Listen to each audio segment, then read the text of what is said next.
What's good, guys? Welcome back to the channel. Today, we're going to be talking about Real Madrid. Yes, Los Blancos. And even though I am a Barcelona fan, I do like to talk about football and other things regarding Real Madrid and what's happening in football. But before talking about it, like, comment, subscribe. Let's get into the two signings I think Real Madrid got to make this summer. And no, it doesn't include Kylian Mbappe. They already made it. Kylian Mbappe, he's the signature signing of Real Madrid so far in this transfer window.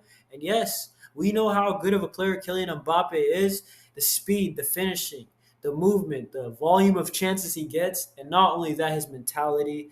And the expectations are high for Kylian Mbappe, not only from the Madridista fans, but also Perez and also the footballing world in general. Kylian Mbappe is going to level up Real Madrid in terms of goals.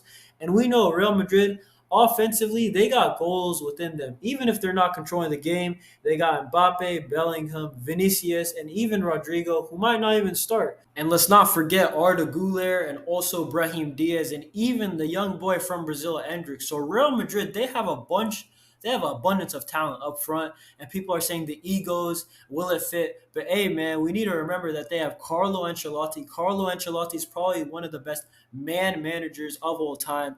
He always gets his players on board. And Carlo Ancelotti, people are forgetting about this guy, man. This guy, he still has, I think, until 2026 on his contract, and Real Madrid are lucky to have him. I'm not going to lie. And he's probably going to find a way to make it work. But how are Real Madrid going to replace Joselu? I said it straight up because Joselu, when people were laughing about his signing, when he signed last year, a bunch of fans, I'm not going to lie, even Barca fans were laughing. And I'm not going to lie, Joselu, if you were paying attention, he scored 18 goals, I think, in a relegated side the year before. And hey, man, I think this guy was a crucial part, not only in the UCL, because a lot of people only know about his performance against Bayern with the two late goals in the comeback. But Joselu's a fan favorite. He's a fan favorite, yeah, but also not just because of the UCL. In my opinion, he won them La Liga just as much as Jude Bellingham and Vinicius Jr. did because he popped up with probably 3 to 5 clutch goals in La Liga in the second half when they're spamming in crosses. And Real Madrid, yes, they're the comeback kings, but they usually make their own luck when they spam crosses into their target man. And Real Madrid, they don't have a Benzema, they don't have a Ronaldo, they didn't even have a Sergio Ramos, who's not a striker, but he's an aerial threat. They don't have Joselu. And people can laugh at Joselu all they want, but Joselu's an aerial threat. He's one of the best headers of the ball probably in the last couple of seasons if you keep intact with La Liga. And they got to replace him, in my opinion. That's the first signing. I would advise maybe Mateta. I know people are going to laugh, but Mateta could do the job if you're watching the Olympics. He's being an aerial threat. He's being a nuisance. And then there's even Vlahovic if they want a proper striker who can link play with Kylian Mbappe and Vinicius Jr. And I don't think that they're going to make the signing. I think the striker signing for Real Madrid will most likely happen in the summer of 2025. I think that's what most Madridistas are okay with, and I think they're going to experiment with the split strikers and Jude Bellingham at the 10. And even then, if they go back to the 4-3-3, I think Kylian Mbappe will run the striker position, and I think that's okay. I don't think that's that big of a problem, but I'm just saying that's a signing that I feel like Real Madrid should get. And then also, Toni Kroos has left Real Madrid, another integral part of their success. And Toni Kroos is so important when they're playing usually low blocks. He controls the tempo, and not only that, he's like their playmaker from deep who starts the attacks. And they don't have to make a signing for this year, in my opinion. But Eduardo Camavinga, he has the boots. He has to fill in Toni Kroos's role at Real Madrid. So they're not going to obviously make the signing. They've been waiting for him to get his chance.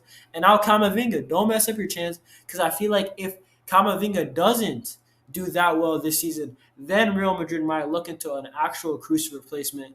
Maybe they'll get Joshua Kimmich on a free. He's been linked to many teams. But I'm not saying they should worry. Eduardo Camavinga is a top player, and I feel like he'll do all right. So this is not the signing that I'm saying. So I'm saying a striker, but let's talk about Real Madrid's center back issue, in my opinion, because I feel like these two are the only guys that they could somewhat rely on. And let's be honest, Rudiger is probably a top 3 center back in the game right now. And then there's Militao. Militao, in my opinion, he's a top 10 center back in the game. But the thing is that he's coming off an ACL, so he might not be that good this year. Let's be honest, man.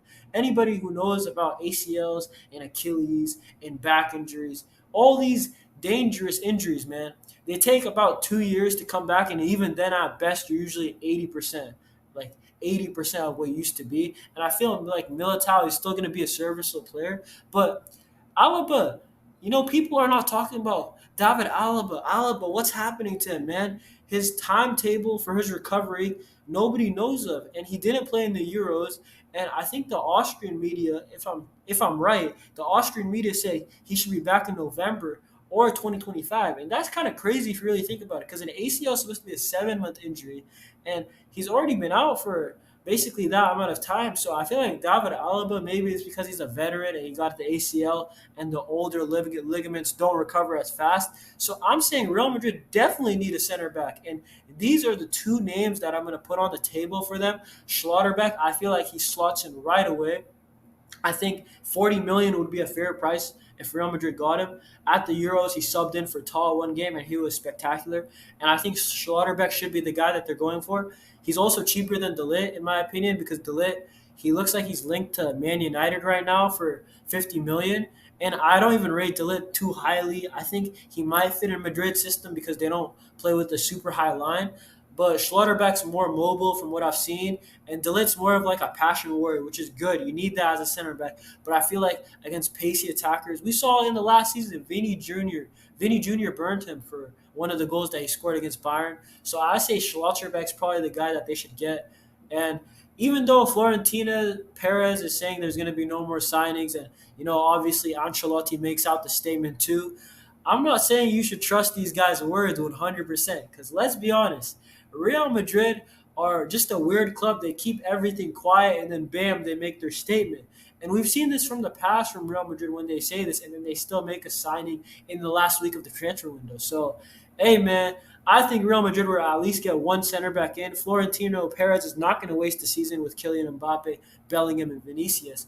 And hey man, Real Madrid, they do got a stacked roster, but I'm saying their center back is the position that they need.